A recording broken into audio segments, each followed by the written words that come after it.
Hello everyone. आज हम लोग यंत्र प्रकरण स्टार्ट करने वाले हैं, यंत्र विधि अध्याय। यहाँ पे हम लोग बेसिक चीज़ें पढ़ने वाले हैं। यंत्रों की संख्या कितनी है, कितने गुण हैं, कितने दोष हैं, और जो इसका डिस्क्रिप्टिव मैनर है वो मैं नेक्स्ट वीडियो में कवर करूँगी।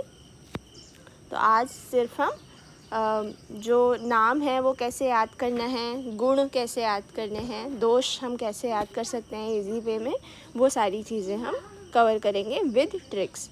तो सबसे पहले हम लोग देखते हैं ये जो यंत्र है ये सुश्रुत संहिता के 7वें चैप्टर से टॉपिक है और बहुत ही इम्पॉर्टेंट है। ये यूजी और पीजी दोनों ही पॉइंट ऑफ व्यू से, यूजी में भी आता ही है इसका क्वेश्चन, और यंत्र, शस्त्र, शार, अग्नि, जलोका,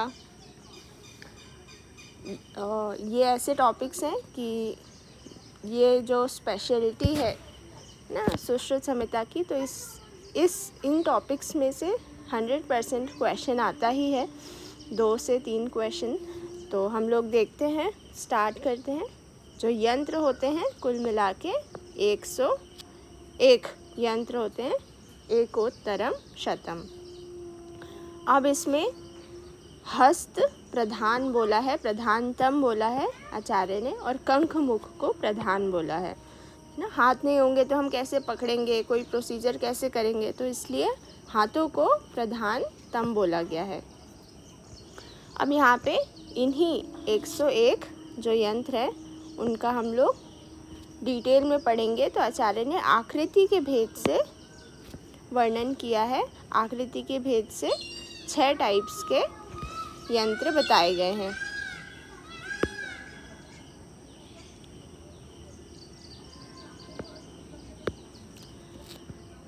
इसकी ये एक ट्रिक है, बहुत ही इजी ट्रिक है, इसको हमें याद रखना है। स्वयं को सताना ही शलाका का उपकार है। स्वयं को सताना ही शलाका का उपकार है। अब स्वयं से आ गया स्वस्तिक, और सताना, स से आता है संदंश, त से आता है ताल, और ना से आता है नाड़ी। ठीक है, और शलाका से शलाका आ जाएगा, और उप से उपयंत्र आ जाएगा। तो चलिए हम लोग देखते हैं इसकी संख्या कितनी है। आचार्य चरक और आचार्य सुश्रुत अनुसार, दोनों ही अनुसार हम लोग देखेंगे। तो स्वस्तिक की संख्या आचार्य ने 24 बताई है। बहुत ही ईजी है, जब हम पढ़ेंगे बार बार तो इजीली याद हो जाएगा। अभी मैं बताऊंगी कौन से पशु मुख हैं, कौन से पक्षी मुख हैं, कौन से गूढ़ शल्य उद्धरणार्थम हैं, तो बहुत ही इजी हमें सारी चीज़ें याद हो जाती हैं। इनके कर्म बहुत इंपॉर्टेंट है। तो नेक्स्ट वीडियो में मैं जो मुख्य तौर से जो क्वेश्चंस पूछे जाते हैं, क्या क्या इम्पॉर्टेंट है, तो वो सारी चीज़ें कवर करूँगी। तो ये फर्स्ट पार्ट है, आप लोग सेकंड पार्ट भी ज़रूर देखें। तो यहाँ पे स्वस्तिक जो है वो 24 होता है, और आचार्य वाग्भट अनुसार ये भी 24 हैं। ठीक है, दोनों ही अनुसार 24 है। संदंश 2 हैं, और वाग्भट अनुसार 4 है संदंश, 2 याद रखना है। फोरसेप्स से हम इसको कोरिलेट कर सकते हैं, 2 फोरसेप। ठीक है, ताल हम लोग देखेंगे, ताली 2 हाथों से बजाई जाती है, ताल ये भी 2 हैं। और यहाँ सुश्रुत अनुसार, वाग्भट अनुसार भी 2 बताए गए हैं। नाड़ी यंत्र देखते हैं। तो नाड़ी यंत्र होते 20 हैं, बट जो इसके मूल होते हैं ना वो 12 ही होते हैं। ठीक है, तो 12 के हम 20 याद करते हैं, बहुत इजी तरीके से याद हो जाता है। जैसे अर्शो यंत्र, भगंदर यंत्र, बस्ती यंत्र, तो इसमें टाइप्स आ जाते हैं। ठीक है, तो जब हम डिस्क्रिप्टिव पढ़ेंगे तो मैं इजीली याद करवा दूँगी। बहुत ही इजी है, बिल्कुल भी डिफ़िकल्ट नहीं है, 20 के 20 आराम से याद हो जाते हैं। और हम लोग नाड़ी यंत्र देखें तो 3 एक्स्ट्रा बताए हैं वाग्भट ने, 3 एक्स्ट्रा। ठीक है, अब शलाका यंत्र देखते हैं। तो जो शलाका यंत्र हैं वो 28 होते हैं, तो पूरे में 28 के 28 एक सॉन्ग के फॉर्म में याद करती हूँ मैं आप लोगों को भी उसी सॉन्ग के फॉर्म में बताऊँगी।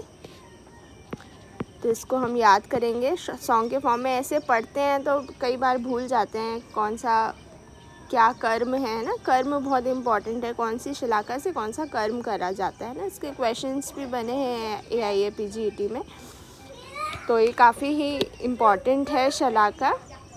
तो इसमें 28 हैं और बागभट अनुसार 34 है प्लस 6 ज़्यादा बताएं। हम लोग 6 पढ़ेंगे, कौन से एक्स्ट्रा हैं वो भी इम्पॉर्टेंट है। अब उपयंत्र की बात करें तो उपयंत्र आचार्य सुश्रुत ने 25 बताए हैं और बागभट ने 19 बताए हैं ना। तो इधर +6 हो गया, इधर -6 हो गया।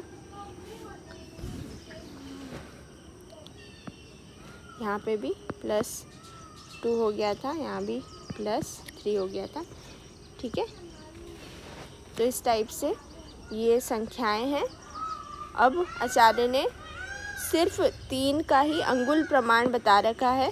स्वस्तिक कितना होता है 18 अंगुल, संदंश 16 अंगुल और ताल 12 अंगुल। 18 16 12, 18 16 12 बार बार पढ़ना है। 18 16 12, 18 16 12 ईज़िली याद हो जाएगा। अब यहाँ पे एक चीज़ बताई गई है, अनुयंत्र बोला है अष्टांग संग्रह ने, उप यंत्र को अनु संज्ञा दी है अष्टांग संग्रह ने। ठीक है, और उसकी संख्या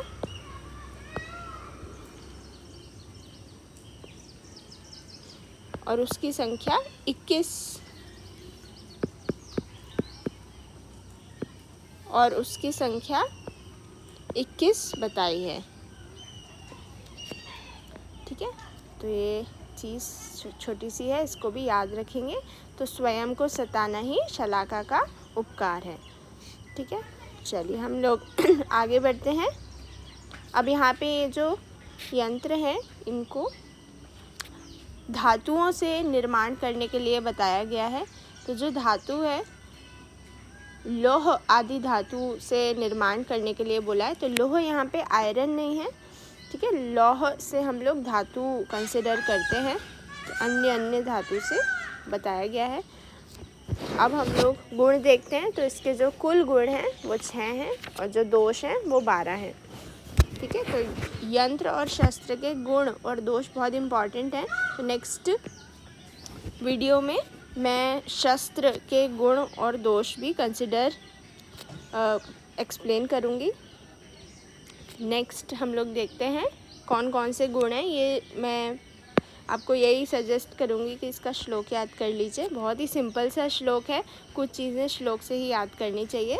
समाहितानि यंत्राणि खर श्लक्ष्ण मुखानि च सुदृढ़ानि सुरूपाणि सुग्रहाणि च कारयेत्।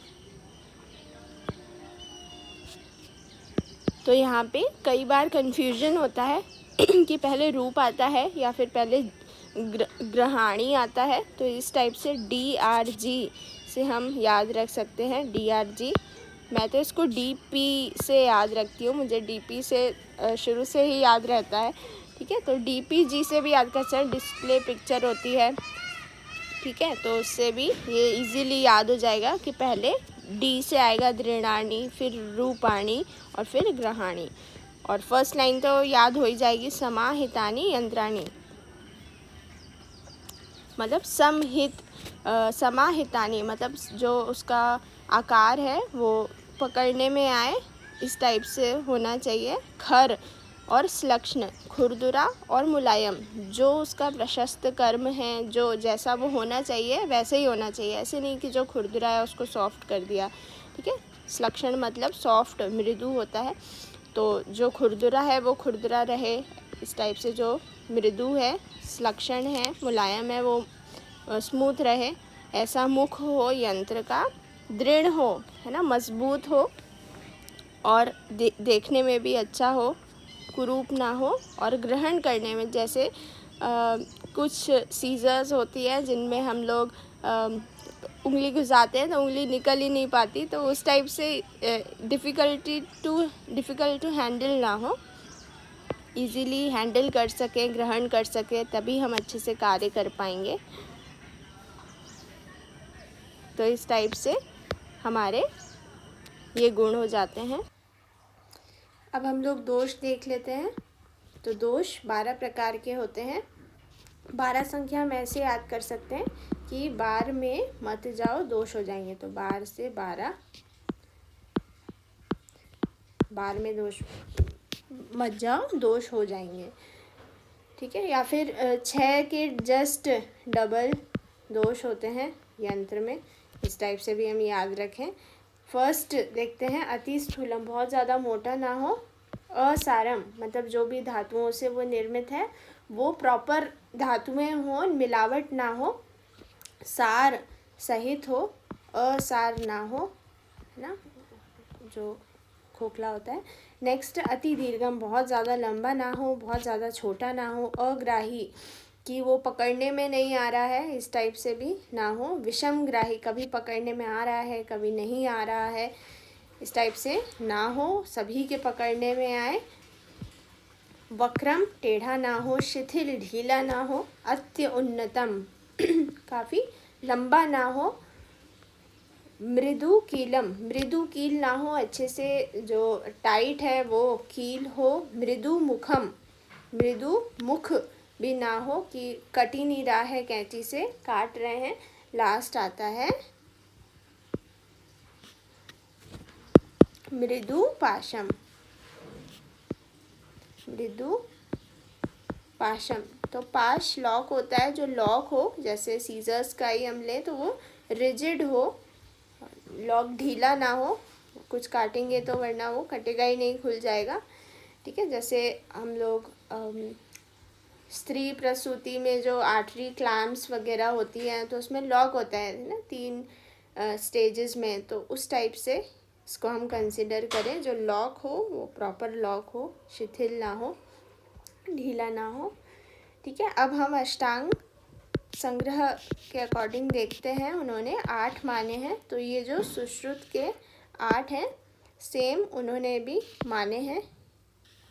एक डिफरेंस किया हुआ है, उन्होंने असार के स्थान पे तनु माना है, ठीक है। यहाँ पे तनु माना है, बाकी सेम है, ठीक है। तो अष्टांग संग्रह के अकॉर्डिंग भी हमें याद हो गए हैं, ठीक है। एक इम्पॉर्टेंट चीज़ हमें ध्यान रखना है, जैसे ये जो वक्र है, ये वक्र कांड भग्न में भी आता है और वक्र शस्त्र दोष भी होता है, ठीक है। तो ये चीज़ आप लोग याद रखें। और यंत्र और शस्त्र दोष में अति स्थूल, अति दीर्घ और अति ह्रस्व, ये 3 चीज़ें कॉमन है। अति स्थूल, अति दीर्घ और अति ह्रस्व, ये दोनों चीज़ों में आती हैं, तो ये कॉमन है। आज हम इतना ही करते हैं। That's it for today for this video. If you like this video, do appreciate by liking the video. Thank you so much.